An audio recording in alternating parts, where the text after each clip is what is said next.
Hi, I'm Tara Giandomenico, and today I'm going to ask students and teachers about letter of recommendation.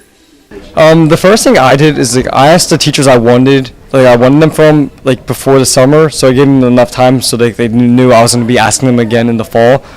But when you do ask it for them, you got to give your transcripts and you got to give a resume of all the stuff you did in high school. And then once you ask it for them, you invite them on your Common App, and then they'll put it on your Common App, and then you can send it. So I recommend contacting your teacher as early as possible because I waited pretty much until last minute, and I actually almost missed my deadlines, but I managed to pull it out. So definitely get on your teachers ASAP.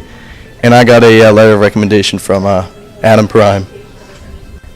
When asking for a letter of recommendation, definitely be nice to the teacher, participate in class, try to strive for good grades, make sure they know you and get personal with them.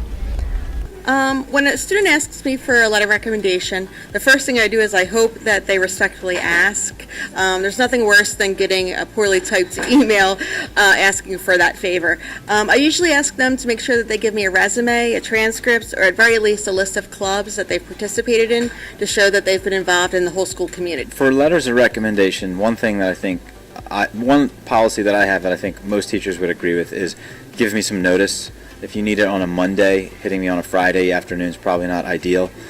But give me some time to think about and reflect upon who you were as a student in my class. And that kind of touches on my second policy, which is you probably should ask me if you've had me for a year or even longer. If you're just, know me from the hallways, I'm probably not the ideal person to speak about who you were as a student. And then finally, just give me as much information about where you're going and what program you're looking into, and something about your background that ties into your role as a student. For me, I have to have taught the student for an entire year, and therefore I have a fairly good idea as to what their academic potential is. I also request that the students bring in their out-of-school activities, if they're involved with religious activities, clubs, part-time jobs, just so I get a little bit more of a rounded picture. So there you have it for the upcoming seniors. That's how students and teachers go about letters of recommendation. I'm Tara Giandomenico with the Devil's Advocate signing off.